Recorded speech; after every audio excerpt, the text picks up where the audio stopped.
कांग्रेस के लोकसभा सांसद दीपेंद्र हुड्डा इस वक्त हमारे साथ हैं। दीपेंद्र जी, आपने एक सवाल उठाया है, कॉमनवेल्थ गेम्स की मेजबानी जो अहमदाबाद को मिली है, तो आपने कहा कि मेडल लाए हरियाणा।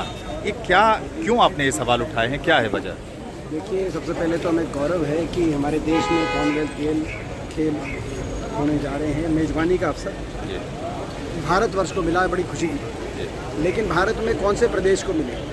हमारी मांग है हरियाणा में हो, क्योंकि पिछले 20 वर्ष का ट्रैक रिकॉर्ड उठा के देखेंगे तो एशियाई, कॉमनवेल्थ, ओलंपिक खेलों में देश के जितने मेडल हैं उसके 50% हरियाणा के खिलाड़ी लेके आए। इन कॉमनवेल्थ खेलों में भी 13 में से 7 gold medal, 13 total gold medal में 7 गोल्ड मेडल हरियाणा के खिलाड़ी। ऐसे में जब देश ये फैसला करना हो देश को कि कहाँ स्पोर्ट्स इंफ्रास्ट्रक्चर को डेवलप करने के लिए निवेश किया जाए, जहाँ कॉमनवेल्थ गेम का आयोजन किया जाएगा वहाँ स्टेडियम्स बनेंगी, अकेडमीज़ बनेंगी, बड़े बड़े खेल ढांचे को सुधार करने के लिए कदम उठाए जाएंगे।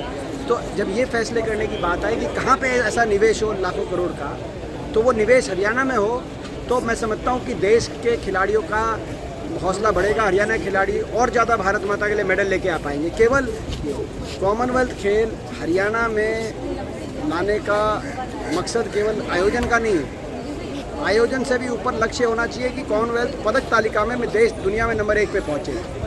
और जब दुनिया में नंबर 1 पे तब पहुँचेगा जब उपयुक्त जगह वो निवेश किया जाएगा। अभी मैं देख रहा हूँ कि कुछ भाजपा के लोग कह रहे हैं कि हरियाणा में उतना अच्छा इंफ्रास्ट्रक्चर नहीं, इतना गुजरात में, तो पहली बात गलत है। लेकिन अगर ये भी मान लिया जाए तो और ज़्यादा चिंतनीय बात है। आपने तो ये भी कहा कि अगर जरूरत पड़े तो कम से कम सह आयोजक भी बना लिया जाए, अगर मुख्य आयोजक ना, वो भी कहा कि आयोजक नहीं तो सह आयोजक बनाया जाए। क्या आपने इस बाबत और अगर इंफ्रास्ट्रक्चर की कमी बता रही है बीजेपी, तो अगर कम इंफ्रास्ट्रक्चर के बावजूद भी 13 में से 7 गोल्ड मेडल हरियाणा से आ रहे हैं, तो आप इंफ्रास्ट्रक्चर दे दो हमें।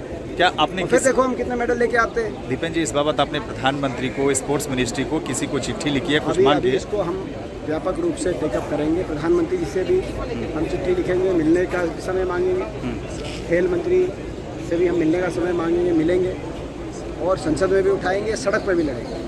ये लगातार जब तक न्याय नहीं मिलेगा और हरियाणा को मेजबान नहीं तो सह मेजबान नहीं बनाया जाएगा, तब तक मैं ये लड़ाई लड़ूंगा। सुमंत कुमार, जी मीडिया, दिल्ली।